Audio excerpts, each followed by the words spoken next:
Boa noite. Vamos iniciar então essa segunda aula do curso do Caminho, dos Passos para o Novo Eu.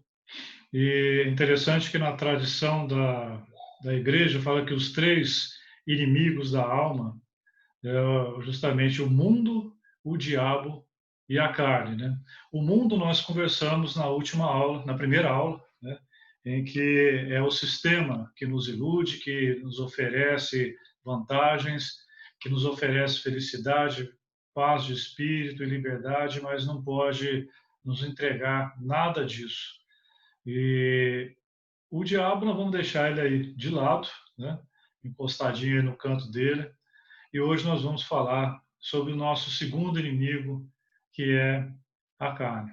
Então, nós vamos compartilhar aqui, né, começar o nosso esqueminha da aula. Vocês podem depois fazer algum comentário pelo chat. E aí, vamos. Então, nós vamos chamar isso aí desse o mal que habita em mim, né? Esse mal que habita em mim, que é o nosso, nós observamos no nosso primeiro encontro, que o ego é um boneco, é uma construção que nós criamos para sermos aceitos pelo mundo, mas é uma mentira e ele acaba cada dia mais nos afastando mais de Deus e nos afastando da nossa verdadeira identidade. Então, aquele é o nosso primeiro grande inimigo. E o nosso segundo inimigo, que ele vai nos acompanhar durante toda a nossa vida terrena, é justamente o que nós chamamos de a carne, né? E quando fala carne assim, a pessoa até assusta que já quer desligar a aula e sair correndo, né? Pensando, não vão mexer nisso não. Mas nós temos que enfrentar. Se nós queremos realmente uma transformação em nossa vida, nós vamos ter que enfrentar os nossos inimigos. E os nossos inimigos estão dentro de nós. O nosso ego, e agora nós vamos ver o que é essa carne que as religiões, as tradições sempre falam, que são os inimigos da nossa alma. Então, essa palavra carne, de acordo com a teologia, ela denota a fragilidade humana e a sua tendência ao pecado. Então, essa frase principal, né, que é muito conhecida, a carne é fraca, né, que é uma expressão que significa o corpo não aguenta, né, o instinto não resiste. Você até pensou ou tentou não fazer algo de errado, mas o seu instinto e suas vontades te fizeram ceder. Então, essa expressão é muito conhecida, né? Uma expressão popular usada para justificar ou se desculpar por um erro cometido, né? Ou se a pessoa fala assim, mas não teve jeito, né? Você sabe como é que é, a carne é fraca, acabei cedendo, acabei fazendo aquilo. Então, essa é uma expressão muito conhecida. Então, vamos aprofundando nisso aí, para saber o que está por trás de tudo, essa definição. E para a gente aprofundar nesse caminho, o primeiro passo é saber o que é o prazer, porque o prazer está intimamente relacionado com o efeito aí da carne. Então, o que é o prazer? É uma sensação derivada da percepção sensitiva que se pode instaurar quando se satisfaz uma necessidade ou se espera por sua satisfação. Então, vamos começar aí com o conceito, mas vamos destrinchar mais isso. Os filósofos gregos, diversas escolas da filosofia grega, né? Um deles é o Epicuro. O Epicuro, ele defendia o prazer como o supremo bem da vida humana. Então, o Epicuro, ele sempre, a filosofia dele, dos discípulos dele, é justamente a busca do prazer. Mas é uma busca do prazer, um prazer comedido, um prazer que está na medida certa. Por exemplo, quando você está com sede, você toma um copo de água, você vai sentir prazer. Diferente de você tomar 8 copos de água para fazer um exame de ultrassom. Acabou, você já saiu fora do sistema aí do Epicuro. Então, Epicuro é você sentir os prazeres da vida, mas dentro do controle, na medida certa. E não simplesmente sair querendo mais prazer, né? Um prazer atrás do outro, fora dessa medida. Um outro filósofo grego foi o Diógenes, o gigante Diógenes, e que diz: os piores escravos são aqueles que estão servindo constantemente às suas paixões. Então, veja, aí já começa a abrir um sinal de alerta sobre o perigo da gente começar a perder o nosso comando, o nosso domínio pelas paixões ou pela busca do prazer. Uma outra escola grega, também da filosofia grega, é o estoicismo, né? Em que dizia que o homem sábio, aí é Zenão de Sítio, né? O homem sábio não aprende o seu verdadeiro bem nos objetos externos, mas usando esses objetos através de uma sabedoria, pelo qual não se deixa escravizar pelas paixões e pelas coisas externas. Olha que interessante. Já na filosofia, nós estamos aí em torno aí de 330 anos aí antes de Cristo, mas esse filósofo já começou a levantar aí uma pérola, que é o seguinte: olha, deve ter uma sabedoria capaz de nos tirar dessa escravidão das nossas paixões. Nós sabemos que Jesus vem justamente mostrar essa sabedoria e essa solução. E por que, na verdade, que nós buscamos, temos essa tendência nessa busca do prazer, né? No mecanismo do prazer, para o cérebro, toda recompensa é bem-vinda. Venha ela de uma droga ilícita ou de uma experiência vivida, uma experiência boa, uma experiência saudável, e que nós temos, então, uma sensação chamada de recompensa, que é o prazer. Então, nós temos no estudo da neurociência, nós temos aí sistemas no nosso cérebro envolvidos no mecanismo do prazer, especialmente essa região chamada de núcleo accumbens, que é chamado de centro do prazer. Então, como que funciona?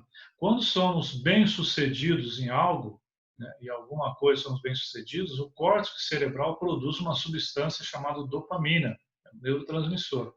Essa dopamina estimula o núcleo accumbens, e esse núcleo, então, produz uma sensação chamada de recompensa e o prazer, e que leva a uma satisfação e uma autoestima. Então, esse é o mecanismo, independente se está fazendo uma coisa certa ou errada, mas que está estimulando isso daí, você vai ter a sensação desse prazer, a sensação da recompensa. Então, todo esse cardápio que nós temos aí no mundo, né, desde de refrigerante, de sexo, de droga, de internet, tudo, comida, chocolate, isso aí vai desencadear esse mecanismo do prazer, vai desencadear a dopamina, e aí vai ter esse circuito todo que nós vamos ter essa sensação de recompensa e prazer. Outras substâncias também podem levar a um prazer, uma sensação semelhante ao prazer no nosso organismo, né? Como a endorfina, a serotonina e a ocitocina. E a ocitocina está sendo muito estudada hoje na neurociência também, que são substâncias que provocam essa sensação de prazer em nosso organismo. Mas olha só que interessante o que acontece nessa história toda. Fizeram um experimento aí com o ratinho e colocaram um eletrodo, ou seja, um fiozinho para estimular essa área do prazer no cérebro. E outro fiozinho para poder ligar e disparar isso aí numa bancada, como se fosse lá uma prateleira. Então, toda vez que o ratinho colocava a mão na prateleira, dava um choquinho no cérebro dele e estimulava o prazer. Então, ele colocava a patinha, estimulava o prazer, e falou assim: olha, gostoso isso daqui. E aí ele apertava de novo o prazer. E o que aconteceu? O ratinho começou a apertar toda hora a prateleira, né? Até começar a apertar demais, tiveram que desligar o fio, senão ia queimar o cérebro do ratinho. O que estava acontecendo aí? Primeiro, a sensação de busca cada vez mais do prazer. E o mecanismo também de tolerância, ou seja, o prazer que ele sentia numa apertadinha ou duas não dava mais depois. Então ele tinha que apertar 3 vezes, depois ele tinha que apertar 5 vezes, depois 10 vezes para ter a mesma sensação de prazer. Isso é um mecanismo do vício, exatamente o mecanismo do vício e da dependência e da overdose, né? Ele mesmo, se não tirasse, se não desligasse o sistema, ele ia morrer de overdose, batendo a patinha e levando um choquinho no cérebro. É o que acontece em toda a nossa área do prazer, tanto nas drogas, no nosso consumo, em todos os tipos de mecanismos que a gente for utilizar na gula, em comida, que vai desencadear esse sistema aí do prazer. Por exemplo, a atividade física regular, ela é uma ótima maneira de estimular a produção de serotonina e endorfina, são essas outras duas substâncias. Só que acontece que essas substâncias, elas nos dão prazer também, como a endorfina, que é um parente da morfina, né? Então, essas substâncias, elas provocam, inclusive a endorfina, até anestesia. E o que acontece? Por exemplo, um ciclista, isso acontece muito na Europa, o pessoal anda muito de bicicleta com longa distância, ele vai andando de bicicleta, ele anda 10, 20 quilômetros, ou às vezes 30 quilômetros. Quando ele está no 25, 30 quilômetros, ele começa a liberar bastante endorfina e ele sente aquele prazer. Então, ele só sente prazer quando ele atinge lá 30 quilômetros. E o que acontece? As pessoas começam a envelhecer, mas ele continua com o vício de andar os 30 quilômetros, porque é só com 30 quilômetros que ele consegue ter o prazer. E as pessoas começam a ter problema, né? E começam até a ter um infarto, porque a idade está aumentando, mas ele vai ter que andar os 30 quilômetros para sentir o prazer. É como um dependente, né? Então, isso acontece muito nos maratonistas. Os maratonistas também, a gente chama de runner's white, que é justamente esse barato da corrida, né? Ele sente, ele está correndo, mas depois de um certo tempo, né, ele começa a sentir o prazer da endorfina e acaba infartando, né? Porque a endorfina, inclusive a anestesia, ele começa a não sentir mais a dor e continua correndo, porque ele está em busca do prazer e começa, se ele tiver algum problema, já uma tendência a infarto, ele pode ter um problema sério até morrer no caminho, né? E outro aspecto interessante nos atletas é o seguinte, que como ele está viciado na endorfina, se ele sofre, por exemplo, um atleta que está lá viciado, ele corre direto e daí por diante, ele sofre uma fratura e tem que ficar 2 meses parado. O que acontece? Ele entra em síndrome de abstinência, ele entra em depressão, porque ele fica sem a droga dele, que é a endorfina, uma droga que ele mesmo produz quando ele corre. Então, quando os atletas são obrigados a ficarem parados de uma hora para outra, eles entram até em depressão justamente por a falta da droga natural que ele mesmo que produz. E a cocaína, a mesma coisa. Essas outras drogas, a cocaína, por exemplo, ela inibe a recaptação da dopamina, que é aquela substância do prazer. Então, a dopamina começa quando a pessoa cheira a cocaína, ele impede que essa cocaína, essa dopamina seja absorvida e ela aumenta a concentração dela e a pessoa sente prazer, né? E mesma coisa dos outros mecanismos do ratinho. O que acontece? A pessoa vai criando tolerância e a mesma dose que ela tinha prazer não tem mais. Ela começa a aumentar a dose para sentir o mesmo prazer que sentia antes, até ter o risco da overdose. Bom, o prazer, o que está por trás do prazer? O prazer, ele acaba sendo uma arma para desumanizar, quando feito de uma maneira descontrolada. Então, para ter prazer, o indivíduo não considera as demais pessoas, mas as transforma em coisas ou objetos a serem usados, em benefício da satisfação dos próprios caprichos. É um prazer sem amor.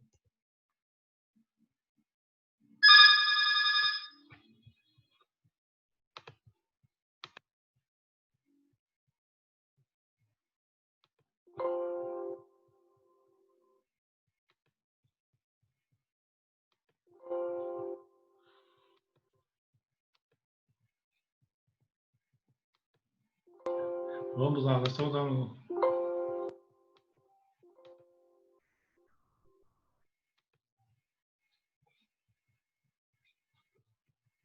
Um minuto só, por favor.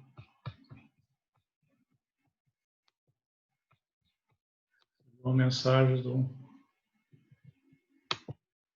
aluno aqui que estava questionando uma coisa. Mas vamos lá. Então, para ter o prazer, o indivíduo não considera as demais pessoas.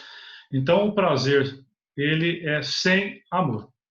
Então, isso nos faz levar a uma nova situação em que quando você está com um prazer desmedido, você não tem esse controle de estar entrando em campo o nosso egoísmo e a nossa necessidade de exploração do outro. Então, nós temos desejo, por exemplo, de relações ocasionais, sem compromisso e sem respeito ao outro. O egoísmo procura satisfazer a si mesmo e uma incapacidade de amar. Então, até, por exemplo, o prazer religioso, a pessoa que vai num ambiente, por exemplo, na católica, na carismática ou na evangélica pentecostal, ela pode, durante o culto, durante uma missa, sentir um prazer, e esse prazer é um emocionalismo. Muitas vezes ele começa a não ir mais frequentar para buscar a Jesus ele busca mais o prazer do que propriamente a Jesus. Então, aí na terceira, quarta vez que ele vai, ele não sente mais aquilo, e ele começa realmente a mudar, às vezes até muda, né, de igreja, tudo, para poder sentir aquele mesmo prazer que ele estava sentindo na outra.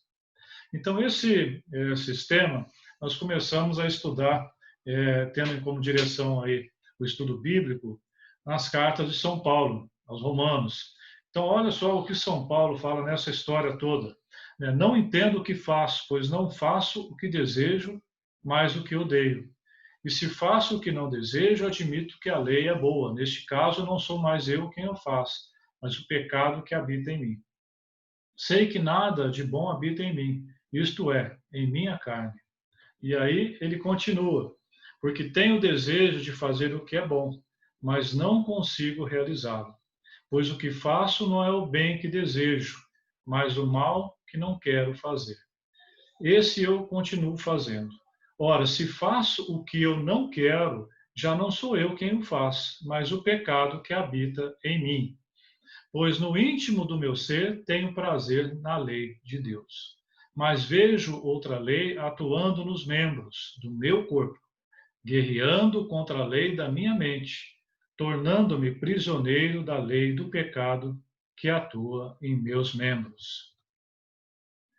Miserável homem que eu sou, olha o que o São Paulo diz. Quem me libertará do corpo sujeito a esta morte? Graças a Deus por Jesus Cristo, nosso Senhor, de modo que, com a mente, eu próprio sou escravo da lei de Deus, mas com a carne, da lei do pecado. O que São Paulo estava dizendo com tudo isso aí? Estava dizendo isso aqui, que existe duas leis dentro de nós. Uma que é para seguir o desejo de pecar, ou seja, o desejo do nosso instinto, o desejo do nosso prazer, da nossa carne. E outra lei de seguir a vontade de Deus, uma lei que está em nossa mente. Então aí começa a acontecer uma briga, uma guerra interior, que nós chamamos de batalha interior ou até batalha espiritual. É uma guerra que está dentro de nós. Nossa mente sabendo o que é correto, mas como até São Paulo vivia esse conflito dentro dele, ele falou assim: mas como é que pode? Eu sei o que é certo, mas eu acabo fazendo algo errado. Da onde está vindo esse algo errado que eu estou fazendo que eu não quero fazer? Né? Esse algo errado está no meu instinto, na minha carne, ou seja, nessa natureza que está dentro de nós, que está nos levando por um caminho oposto ao caminho de Deus. Então, essa é a nossa grande batalha, é o nosso grande inimigo também dentro de nós.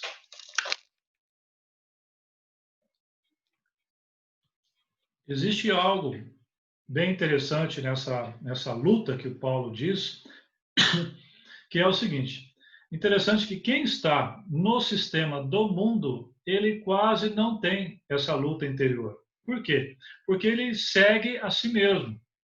Ele vive numa ilusão, né?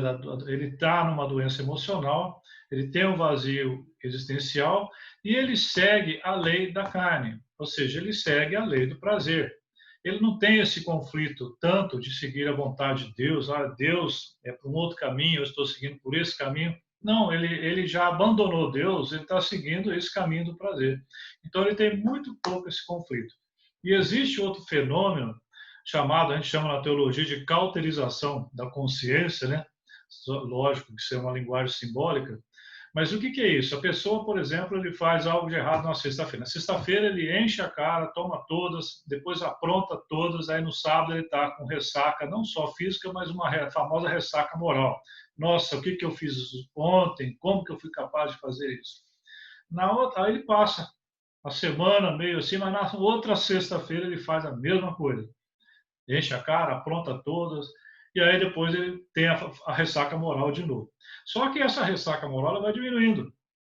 Ela vai diminuindo. A terceira ou quarta, quinta vez que ele fizer, ele já começa a achar tudo aquilo normal.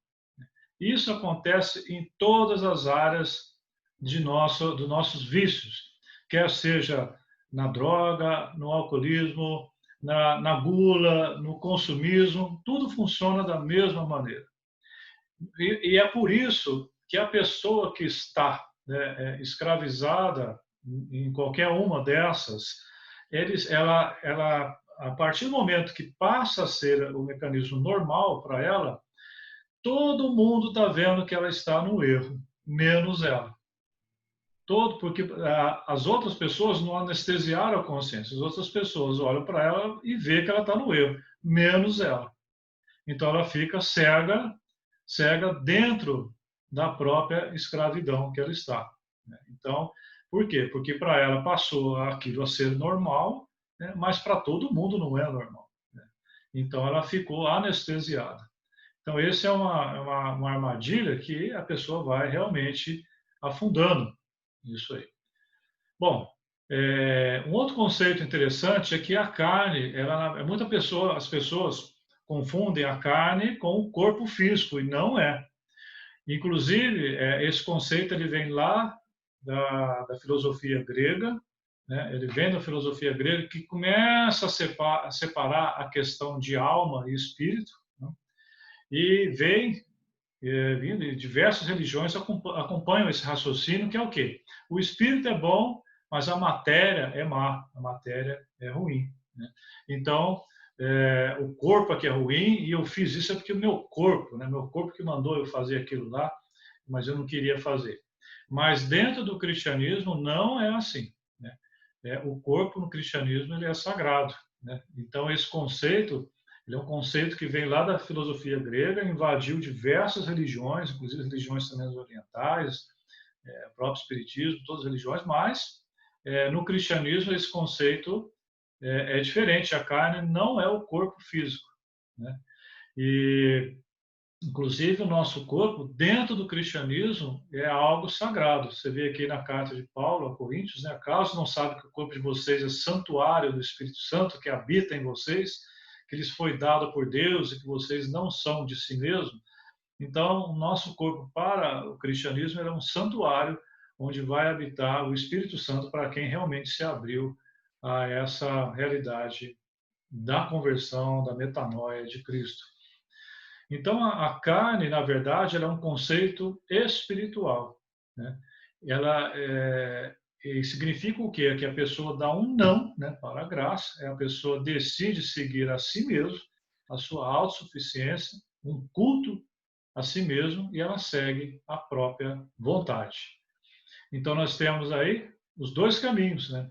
A vontade de Deus, que é guiada pelo Espírito, e a vontade, a minha vontade, que é guiado pela carne. Então, essa é a nossa grande batalha, a batalha interior que nós vivemos.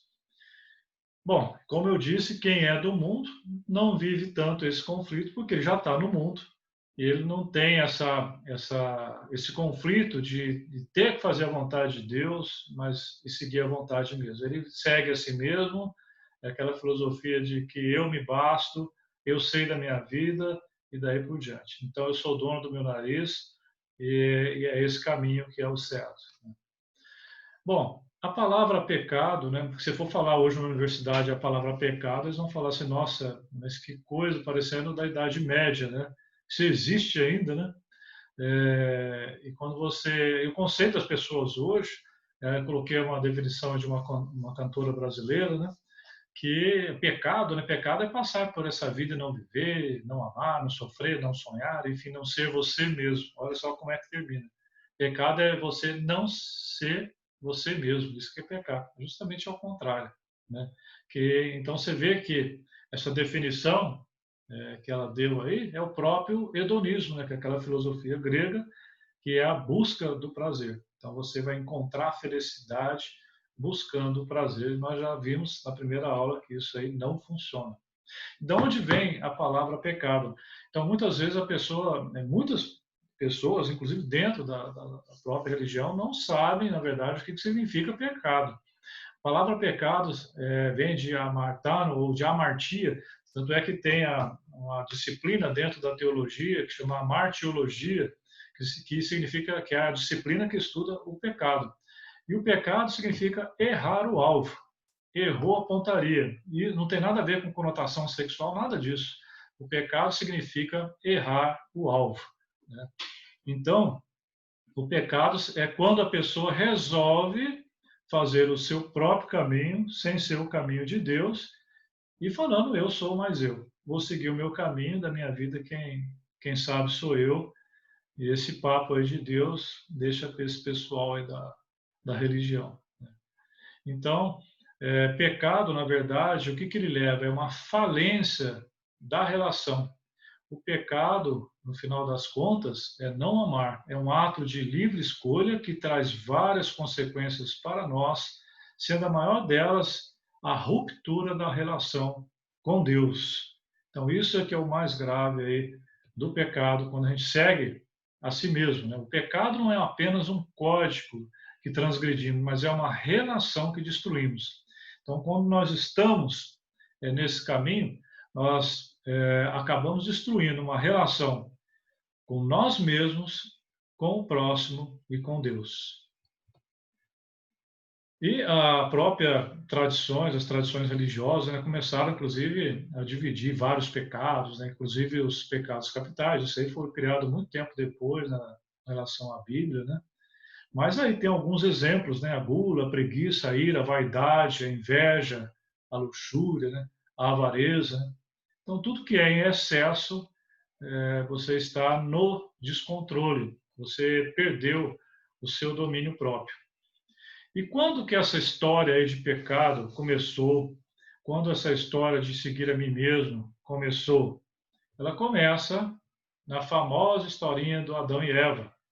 E muitos não conhecem, na verdade, o que está por trás dessa história. Existem duas maneiras principais, vamos dizer assim, existem outras, mas principais de se interpretar a Bíblia, principalmente essa passagem aí de Gênesis, que é o primeiro livro aí da Bíblia, no Antigo Testamento. Existe uma interpretação literal em que as pessoas falam assim, o Adão e Eva é o Adão e Eva mesmo, igual estavam lá, tudo que aconteceu, a serpente lá falando, do jeitinho que está lá, é o que realmente aconteceu. Isso é chamado de interpretação literal. E uma outra interpretação é uma interpretação mais simbólica, ou seja, foi escrito essa história para dizer algo, né? Mas não que, na verdade, existia uma pessoa chamada Adão e uma pessoa chamada Eva. Nessa interpretação existe a chamada interpretação histórico-crítica, né? Que é vista quando que escreveram isso, qual é o contexto histórico que escreveram, por que escreveram isso. É lógico, quem escreveu são chamados de hagiógrafos, né? Os autores da Bíblia, que foram pessoas inspiradas por Deus, escreveram, mas elas também sofrem a influência do ambiente. Eles escrevem inspirada por Deus, mas por algo que esteja acontecendo ao redor, né? Então, existem essas duas linhas, e nessa linha da histórico-crítica, de uma linguagem simbólica, a palavra Adam significa ser humano, significa o homem, e a Hiuá, que é a Eva, significa a fonte da vida, né? Então, o Adão, que é o Adam, significa o homem, o ser humano. Muito bem. Independente dessa forma de interpretação bíblica, seja ela literal, seja com relação a uma interpretação histórico-crítica, por exemplo, a verdade teológica é a mesma. A verdade teológica é a mesma. Ou seja, a mensagem é a mesma. Qual é a mensagem? Então, aquela historinha começa assim. Deus sabe que um dia existe lá no paraíso, né, a árvore da vida e a árvore do bem, o conhecimento do bem e do mal. E que Deus proíbe a Adão e Eva de comerem do fruto proibido. Esse fruto proibido é o fruto dessa árvore, do conhecimento do bem e do mal. Por quê? Então ele fala, Deus sabe que no dia em que dele comerem, desse fruto, o famoso fruto proibido, seus olhos se abrirão e vocês serão como Deus, conhecedores do bem e do mal. Mas olha o que acontece, o que está por trás de toda essa história. Então, o ser humano refém da tentação representada na sugestão da serpente, a serpente aparece então um personagem aí junto com Adão e Eva, que é a serpente, né? A serpente significa aí o mal e é lógico também, obviamente, o diabo, o Satanás. Mas a serpente fala assim: mas por que Deus não está querendo que vocês comam esse fruto aí? Tem coisa aí, tem coisa por trás disso aí. Por que ele não quer que vocês comam? Então ele coloca o que sempre coloca em nossa mente, que é a dúvida. Então, nosso inimigo, uma das chaves de um espeto, de um dardo que ele aponta para nós, é justamente colocar na nossa mente a dúvida. Então, todo mundo que não entra no caminho, o verdadeiro caminho de Jesus, você pode ter certeza que quando ele vai entrar, alguém chega lá, alguém do outro time, e coloca na mente dele uma dúvida. E aí ele fala assim: mas será que é isso mesmo? Será que tudo isso aí é real, não é loucura? E daí por diante acaba desistindo. Então a dúvida é também um grande dispositivo e aplicativo vindo lá do inimigo, né? Então Adão e Eva falam assim: é mesmo, né? Por que a gente não pode comer isso aí, né? Esse fruto? Porque comendo esse fruto, eles vão conhecer o bem e o mal, eles vão ter um conhecimento que não seria necessário por Deus. Mas qual é o que está por trás da parte teológica de tudo isso aí? Nós seremos deuses. Aí que está. O ser humano, mesmo com a vinda, inclusive, de Jesus, que faz a revelação, ele é convidado a ser Deus. Todos nós somos convidados a sermos deuses, mas com Deus. Sermos deuses com Deus. Como que é isso? Porque se nós estamos grudados e fazemos, quando nós temos realmente a metanoia, essa conversão espiritual, nós passamos a fazer parte do corpo de Cristo, e onde a cabeça é Cristo e nós somos os membros. Quando nós fazemos parte do corpo de Cristo e Cristo é Deus, nós nos tornamos deuses, mas nós nos tornamos deuses com Deus, né? Essa é a proposta. Mas esse outro caminho não. Eu quero ser Deus por mim mesmo. Sem Deus, eu tiro Deus da jogada e eu serei o meu Deus. Então essa é a grande esse é o pecado chamado pecado original. Esse é o pecado que nasceu e que dá o nascimento a todos os outros pecados, né? O pecado do ser humano querer ser Deus. E isso, até hoje, é o que mais tem, né? A pessoa que segue a si mesma, quem que é o Deus dela? É ela mesma. Então, quando eu estou seguindo a mim mesmo, o meu Deus sou eu. E aquele outro Deus? Aquele Deus, a pessoa às vezes até acredita em Deus. Ele fala assim: Deus existe, mas ele está lá e eu estou aqui. Eu sigo, na verdade, a mim, né? Deus é muito bom, criou o universo, criou os planetas, os bichos, os animais, tudo certo, está tudo lá. Ou então Deus é uma energia cósmica, é todo esse papo. Só que ele está lá e eu estou aqui, eu sigo não a Deus, mas sigo a mim mesmo, né? Então, essa necessidade do ser humano querer ser Deus, sem a presença do Deus na vida dele, é o pecado que originou todos os outros, né? E que está dentro de nós. E essa é a nossa grande briga, a nossa grande batalha espiritual. Então, Adão e Eva comem o fruto proibido, e olha o que acontece já logo na sequência, né? Quem está no caminho de si mesmo, no caminho errado, o que acontece?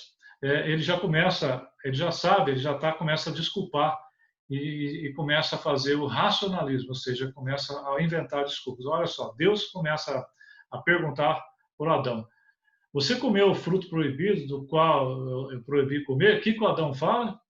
foi a mulher que me deste por companheira que me deu do fruto da árvore. E aí eu comi. Ou seja, ele sai da responsabilidade, ele fala assim, olha, e o pior, ele fala assim, não, foi essa mulher que o Senhor me deu, em que me convenceu a comer esse fruto. Então a culpa não é minha, não é dela. Inclusive ela foi o Senhor que deu. Então ainda coloca a culpa em Deus também. E a partir daí Deus pergunta para Eva, né? O Senhor Deus perguntou então à mulher, que foi o que você fez? E aí o que ela faz? Ela não foi eu, não, foi a serpente que me enganou. E aí eu comi. Passou a bola para a serpente. Então veja, já logo na sequência do homem decidir ir por um outro caminho, ele já começa a entrar no esquema do racionalismo, no esquema das desculpas, no esquema de passar a bola para o outro e defender o seu próprio ego, defender a si mesmo, e daí por diante, que nós já vimos bastante na primeira aula. Veja, uma coisa que é automática, né? Então, o pecado original é o que chamamos o primeiro pecado cometido por Adão e Eva, que separou a humanidade de Deus. Então, a partir do momento que você decide ir por esse caminho solo, o seu voo solo, você está declarando uma separação de Deus. Só para ir para desmistificar alguma coisa nessa historinha toda, é que o pecado original ele não é sexual, como muitos psicanalistas defendem. Não há qualquer suporte no texto para isso. Deus mesmo teria induzido ao pecado quando ordenou crescer e multiplicar e encher a terra. E Deus fala assim, pode crescer, multiplicar, quer dizer, não está proibindo nada com relação ao sexo. E a fruta também não é a maçã, como é muito bem divulgada por todo lado, né? Na versão original do texto, só se refere ao fruto da árvore de conhecimento e do bem e do mal, mas não tem nada lá escrito que o fruto era uma maçã. Olha como isso já está dentro de nós desde a infância. Esse pecado de seguir a si mesmo, o pecado do egoísmo, né? A idade da razão, que é em torno de 6 a 7 anos, mas você pega uma criancinha de 2 anos, por exemplo, que ainda não está na idade da razão. Você dá um brinquedinho para ela, chega uma outra criança do lado e vai pegar o brinquedo, o que ela fala? Ela pega o brinquedo, puxa e fala, é meu! E aí começa a brigar. É meu. Isso aí não, é meu. Ela nem está na idade da razão e já está aquilo lá dentro dela, né?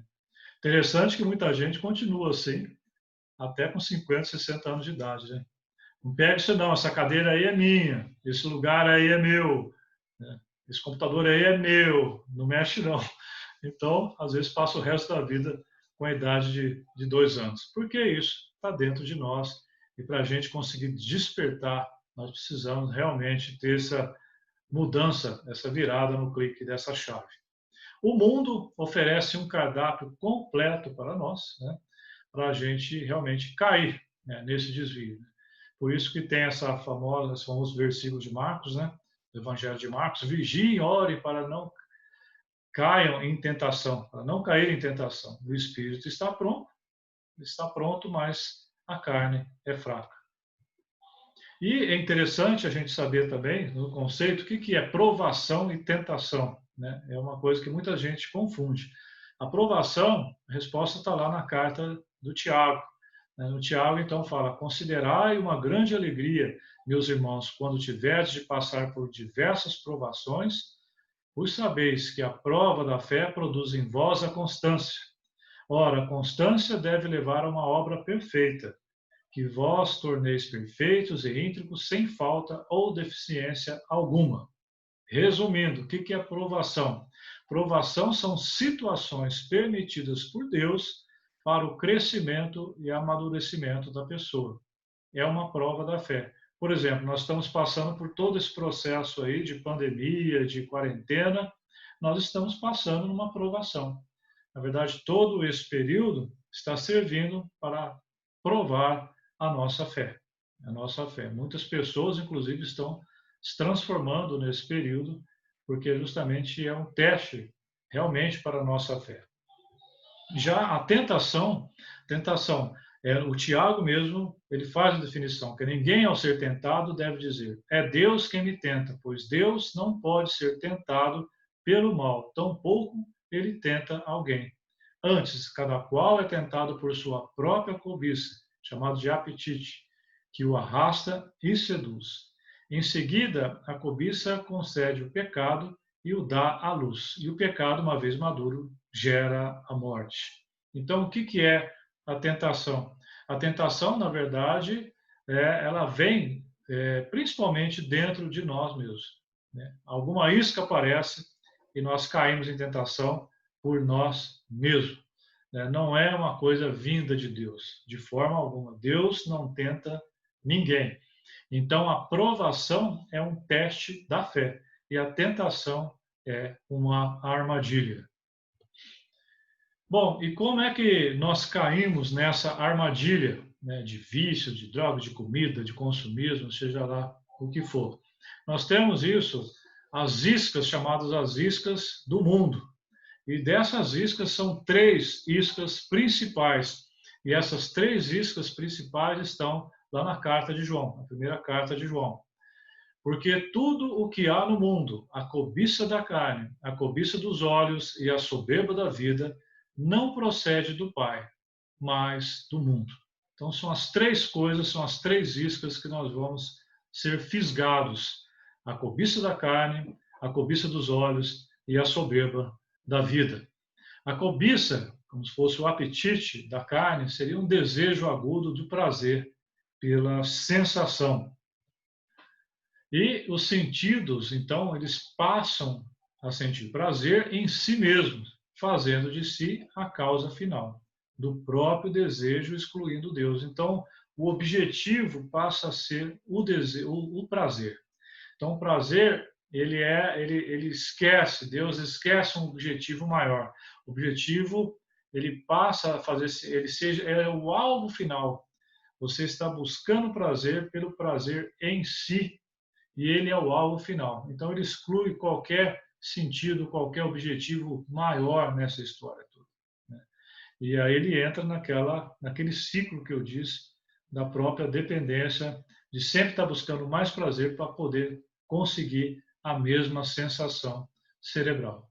Então, o problema justamente é esse, de saber os limites entre a necessidade e o prazer, já que a extensão do prazer é muito maior que o da necessidade.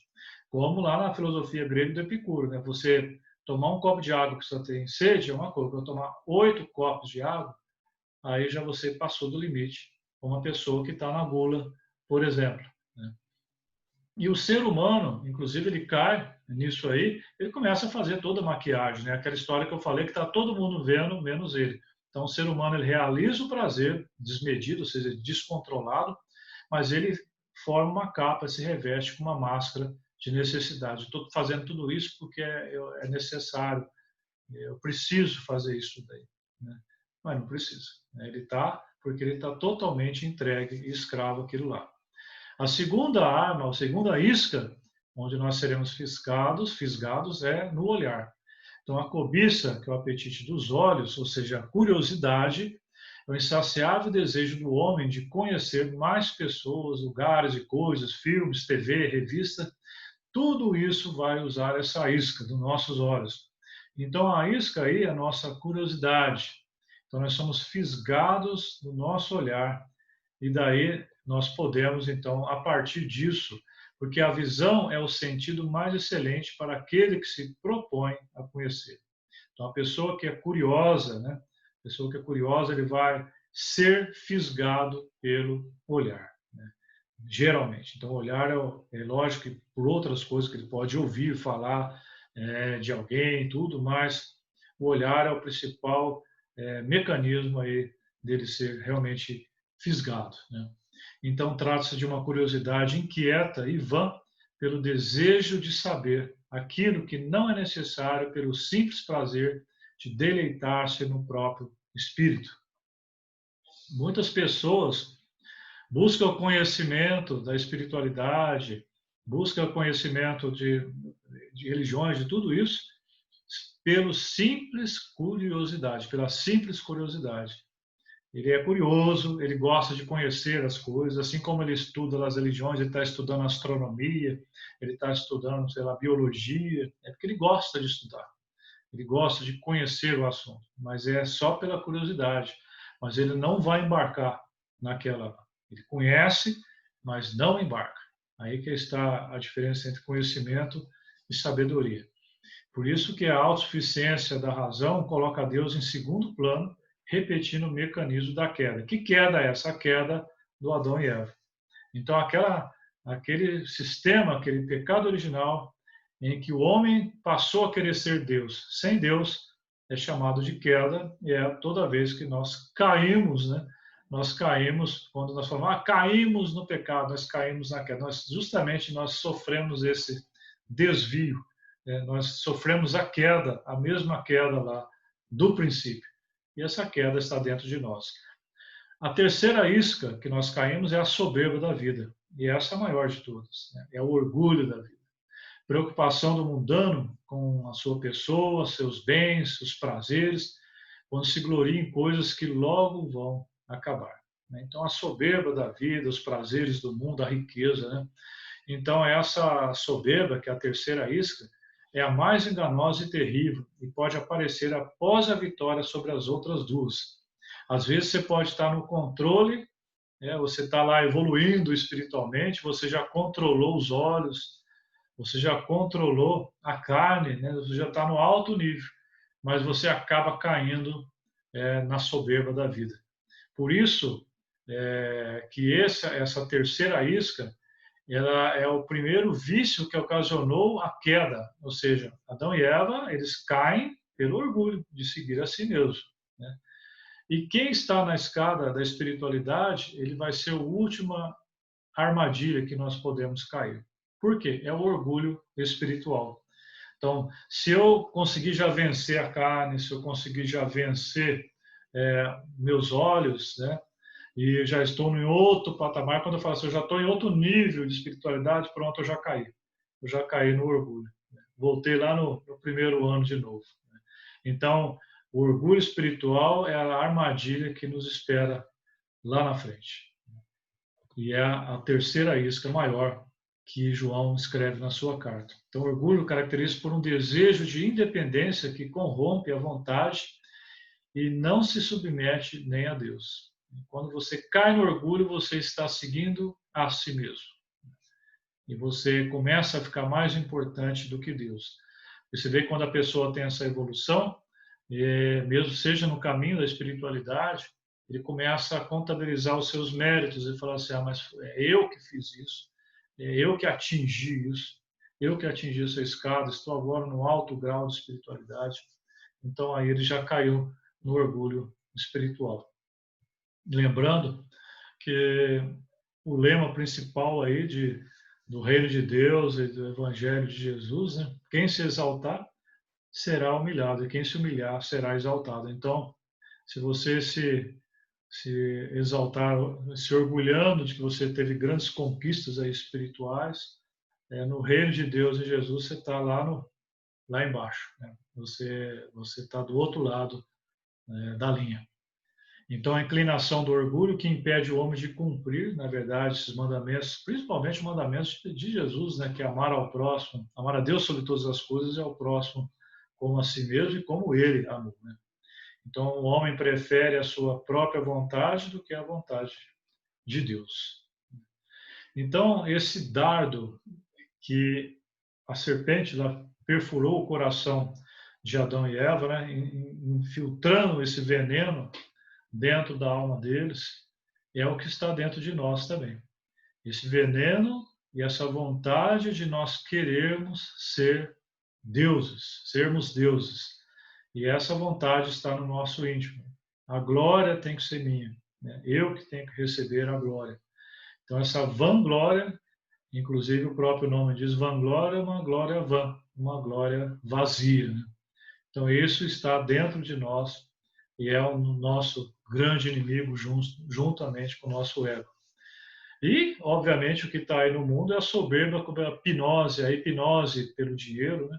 Vejam, a riqueza, né, o dinheiro, ele sempre oferece a imagem de que se nós conseguirmos ter muito dinheiro ou conseguirmos ter poder, nós vamos conseguir ser felizes, conseguiremos ser livres e teremos paz.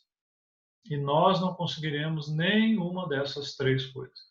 Então, nem o dinheiro, o poder não consegue oferecer para nós a felicidade verdadeira, a liberdade verdadeira e a paz de espírito. É só uma propaganda enganosa. Nós chegamos lá no final e descobrimos que não é possível. Agora eu faço uma analogia dessas 3 iscas que o mundo oferece e mostra e onde nós podemos ser fisgados e quem está no sistema, né, do mundo, porque todos nós temos a nossa fraqueza e quem está, né, dirigindo, quem está sendo dominado pela sua fraqueza, ou no alcoolismo, ou na droga, ou na comida, comer demais, ou então no consumismo, né, ou então na necessidade de ter poder, necessidade de ter dinheiro, funciona como uma pessoa que tem uma incontinência urinária. Pessoa que tem incontinência urinária, ela não consegue segurar e faz o xixi na calça, né? Então, a pessoa que está nesse sistema, ela vai funcionar exatamente dessa forma, né? Ela faz sem controle. Então, a pessoa, por exemplo, a que está na gula, por exemplo, não, agora acabou, vou fazer meu regime, agora estou no controle. Você coloca um bolo de chocolate na frente dela, ela não resiste e vai lá e come, né? Não conseguiu segurar, né? É a mesma coisa a pessoa, um drogado que parou há pouco tempo, né, da droga, não, agora não quero mais, não faz parte da minha vida. E você coloca a cocaína na frente dele, não resiste e vai lá e cheira de novo, né? E assim, o consumismo também, né? Agora não, mudei meus valores, não compro mais. Você coloca ela lá no shopping, né, ela começa a comprar de novo. Então, a mesma coisa de uma incontinência. A pessoa é incontinente. Essa é a palavra. A pessoa tem uma incontinência, ela não consegue segurar. Ela vai lá e cai, né? Seja lá qual for o seu vício, qual for a sua fraqueza. Então, o grande dilema nosso é justamente esse, essas 2 setas aí, seguir a minha vontade versus seguir a vontade de Deus. Como é que eu vou conseguir vencer isso aí? Como é que, se é tão difícil assim, né? Como é que eu faço para, que comprimido que eu tomo para conseguir vencer e ter o domínio próprio, o domínio de si, né? Tá aí a resposta. Então, o Jesus, ele veio nessa operação da cruz, ele veio para nos salvar, né? Então, essa é o objetivo, o centro do sistema da crucificação de Jesus e objetivo maior. Então, quando você fala isso para uma pessoa, eu vou conversar isso na universidade ou no meio aí do mundo, a pessoa vai olhar para você e vai salvar de quê? Ele veio nos salvar de quê, né? Ele veio aí nos salvar justamente desse pecado, ou seja, do vício, né? Então, essa que é a grande salvação principológica, que a vida de Jesus tem diversos significados, diversas funções, mas isso aí é o miolo, né? O miolo lá da cruz. Ele morre na cruz para justamente fazer isso, né? Então, o Cristo, ele veio para nos libertar de tudo que nos escraviza. Então, quando nós estamos seguindo esses nossos vícios, né, essas nossas fraquezas, nós estamos, na verdade, numa escravidão. Porque essas coisas que nos dominam, essas coisas que comandam a nossa vida, né? Se eu sou dependente de droga, a droga me comanda. Se eu sou guloso, a comida me comanda. Se eu bebo, é a bebida que me comanda. Aquilo me comanda. Aquilo lá toma conta da minha vida, né? Eu obedeço às ordens daquilo lá. Eu sigo aquilo lá. Então, quando nós somos dominados ou pelo vício do jogo, drogas, ou gula, ou sexo descontrolado, os sentimentos desordenados, o Cristo ele vem justamente para a gente conseguir vencer isso aí. Porque por nós mesmos é muito difícil. Por isso que eu falei na primeira aula sobre quando na descoberta lá do sistema lá dos alcoólicos anônimos, né? E que depois espalhou para todos os anônimos aí, neuróticos anônimos, e drogados anônimos daí por diante, é justamente porque só por meio de uma conversão que você consegue ficar livre dessa escravidão. Então, esse cardápio todo, né, seja lá gula, preguiça, inveja, vaidade, né, dependência química, você só vai ficar livre dessa escravidão se você tiver essa metanoia, essa mudança no seu coração e essa transformação que vai realmente tirar você dessa realidade. Por isso que esse combate aí, esse escravidão versus liberdade, é algo que é chave dentro de uma conversão cristã, né? Porque você vê que a pessoa que está no mundo, ela está totalmente escrava. Só que, como eu disse, como ela já cauterizou a consciência, ela não percebe. Muitos sabem disso, né? Muitos sabem das suas fraquezas e continuam nelas. Mas depois de certo tempo, ele deixa para lá, né? Chuta o balde, como diz o ditado, e acaba nem percebendo e achando tudo normal. Mas ele é completamente escravo, né?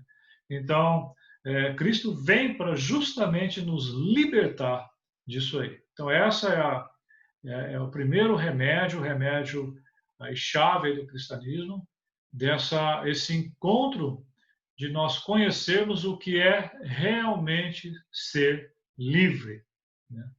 Uma pessoa que estava presa, essa é uma história verídica, ele recebia a visita de um pastor, o pastor conversava com ele na prisão, ele teve uma conversão dentro da prisão, dentro do presídio, e ele falou assim: olha, eu estou preso, mas eu agora sou um homem livre.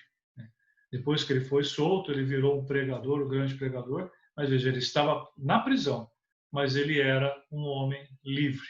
Ele entendeu o que é ser um homem livre. Isso, dinheiro não compra, poder não compra, nada disso compra. Então, Cristo veio para nos reconectar o homem a Deus, ou seja, essa ruptura que houve desde lá, desde o princípio entre o homem e Deus, ou seja, o homem querendo seguir a si mesmo. Jesus vem para voltar essa conexão. O nosso Wi-Fi celeste, Jesus vem para nos reconectar e para a gente virar aquela placa de seguir a si mesmo para seguir a vontade de Deus, né?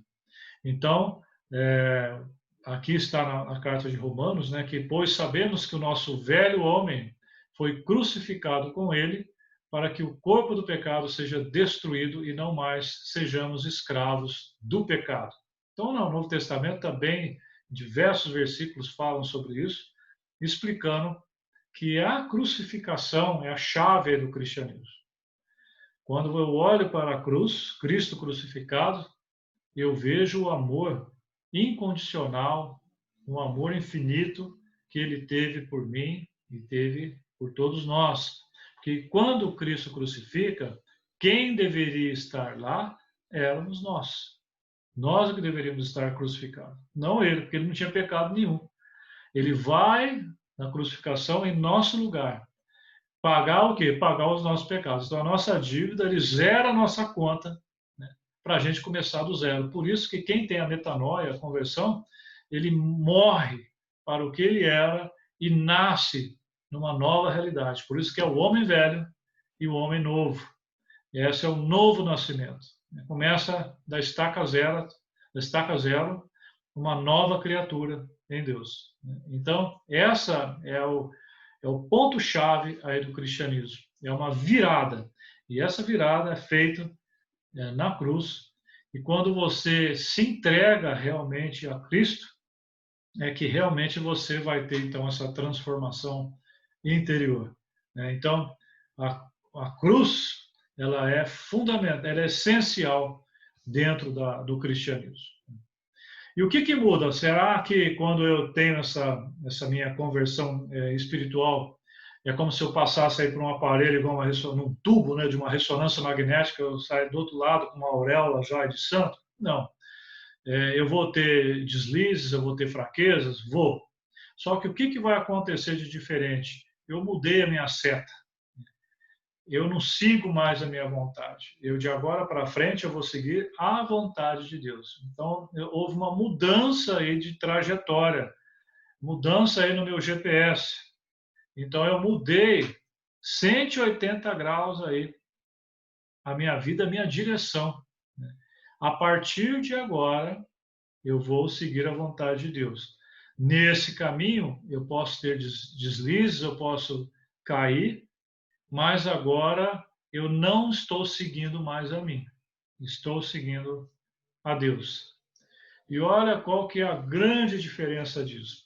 Quando a gente vê, inclusive, nas próprias religiões, né, e sobre o moralismo, a ética, se você não tem realmente essa transformação no seu coração, você pode até seguir uma religião e ser uma pessoa certinha, né? Então, para os outros, você engana todo mundo, inclusive está enganando a si mesmo, né?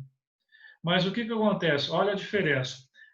Dentro da moral, do moralismo, por exemplo, ele fala: eu não posso fazer isso porque é pecado, eu não posso fazer aquilo que é errado.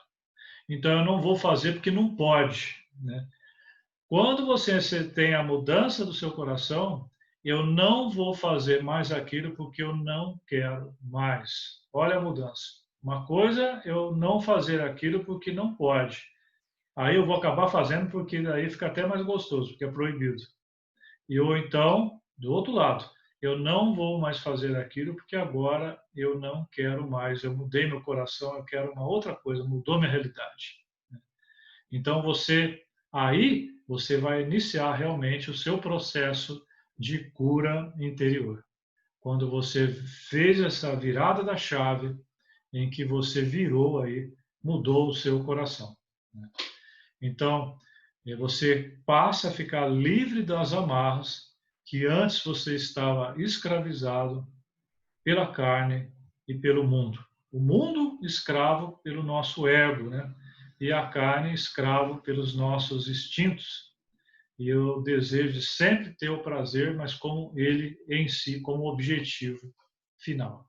Então, isso nós vamos atingir a felicidade verdadeira, a paz do espírito, somente nesse outro caminho, seguindo a outra seta, e não a seta do si mesmo.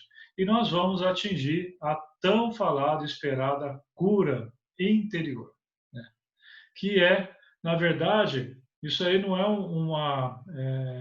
isso aí é o que? É uma magia que acontece na pessoa? Não, é um milagre mesmo, é um milagre da metanoia. Esse é o único milagre que a gente tem que buscar. Jesus, quando fazia aqueles milagres, até o São João, né, o apóstolo João, ele referia aquilo como sinais. Sinais de quê? Para a pessoa saber que ele é o Messias, saber ou prestar atenção nele para saber a mensagem. Mas o objetivo é a mudança do nosso coração para nos transformarmos numa nova linhagem de ser humano. Essa é a grande chave do cristianismo. Eu não tenho que procurar Jesus porque eu quero uma casa nova, um carro novo, um emprego novo, nada disso. Eu tenho que procurar Jesus, uma coisa só, para mudar o meu coração e passar a segui-lo, e não a seguir a mim mesmo e ao mundo. Porque essa mudança do coração é o grande milagre que acontece. Porque não tem explicação, pelo menos até hoje, uma explicação científica, como que a pessoa pode se transformar e virar uma outra pessoa da noite para o dia, da água para o vinho, né? Sem tomar nada, sem tomar nenhum comprimido, nem um chá diferente, nada disso, né? Então, só mesmo com essa metanoia, que é objetivo de todo o nosso curso, né? Então, lembrando aquela frase, né, do Santo Inácio de Loyola, né, que a gente mostrou na aula passada, a vitória mais bela que se pode alcançar é a vitória sobre si mesmo. A vitória mais bela que se pode alcançar é a vitória sobre si mesmo. E essa vitória nós precisamos de uma ajuda do alto, né? Se nós tentarmos vencer sozinhos, dificilmente nós vamos conseguir. O nosso próximo encontro, então, na próxima quarta-feira, dia 10, no mesmo horário, 20 horas, nesse mesmo endereço, nós vamos continuar a nossa caminhada. Essa fase inicial, sempre falando aí, mostrando as nossas fraquezas, os nossos grandes inimigos que estão dentro de nós, nosso ego, a nossa vontade de sermos deuses, a nossa vontade de seguir os nossos desejos e prazer, que nos afasta de Deus e nos destrói, né? E acaba caindo em infinitos, uma infinidade de vícios e acaba realmente complicando toda a nossa vida. Não somos felizes, realmente, não somos realmente, não temos paz no coração e nem a felicidade verdadeira.